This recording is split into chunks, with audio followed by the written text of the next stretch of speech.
सलाम पाकिस्तानियों। हमारे हर घर में एक प्राइवेट स्टॉक एक्सचेंज है। ना ये किसी सरकारी दफ्तर में रजिस्टर है, ना एफबीआर के रिकॉर्ड में है, मगर ट्रेडिंग इसकी पूरी जोरों शोर से चलती है। इस एक्सचेंज का नाम है खानदानी इज्जत लिमिटेड, और इसमें हर रिश्ता, हर शादी, हर खबर एक शेयर है जो खरीदा और बेचा जा सकता है। फैमिली व्हाट्सएप ग्रुप में, मोहल्ले के बैठकों में और हर दावत के खाने पर। आज चलें इस एक्सचेंज की सैर करते हैं। सबसे पहले शेयर होल्डर्स की लिस्ट देख लें। सबसे बड़ी हिस्सादार पोपो, जिसका असल कारोबार ही दूसरों की ज़िंदगी में इन्वेस्ट करना है। फिर मामू, जो खामोश रहते हैं मगर हर फैसले पर वीटो पावर रखते हैं। फिर वो बैरून मुल्क वाली खाला, जो बरसों से पाकिस्तान नहीं आई मगर हर फैमिली ग्रुप में सबसे ज़्यादा एक्टिव मेंबर है।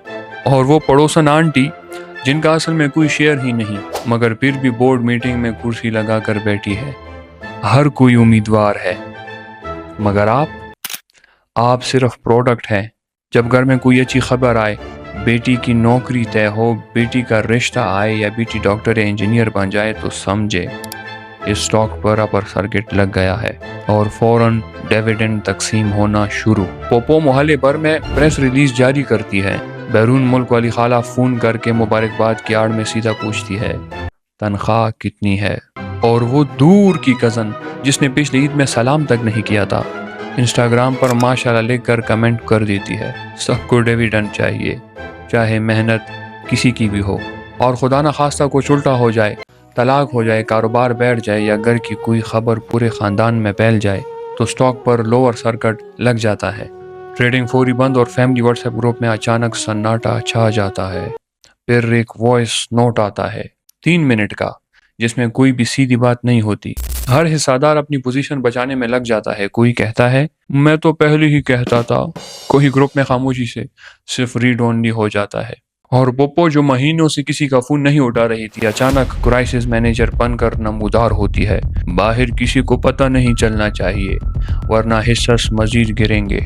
और शादी तो बाकायदा IPO है। रिश्ता आने से पहले बाकायदा ड्यू डिलिजेंस होती है। खानदान कैसा है, जायदाद कितनी है, रंग कैसा है, सरकारी नौकरी है या नहीं।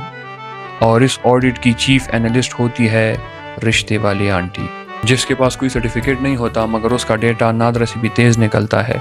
मंगनी मतलब प्राइवेट प्लेसमेंट, वलीमा मतलब पब्लिक लिस्टिंग, जहां सब आकर बोली लगाते हैं कि जोड़ा कैसा लग रहा है।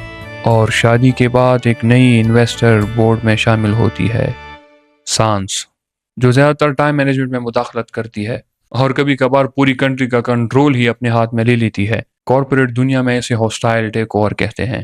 और हमारे यहाँ इस बारे में फलाह घर से भी कुछ सीखो कहा जाता है।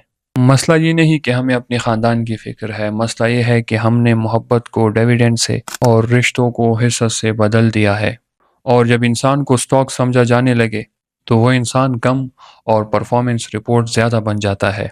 तो अगली बार जब कोई आपकी ज़िंदगी के बारे में राय दे तो उनसे सिर्फ इतना पूछ लीजिएगा कि क्या आपको वाकई मेरी परवाह है या अपनी सरमायाकारी बचा रहे हैं। सेक्स एजुकेशन क्यों ज़रूरी है और पाकिस्तान में इसे इग्नोर क्यों किया जाता है, इसका नाम लेते ही लोग भागने क्यों लग जाते हैं, इसके बारे में अगर आपने हमारी वीडियो देखनी है तो ऊपर आ रहा होगा लिंक, उस पर क्लिक कीजिएगा।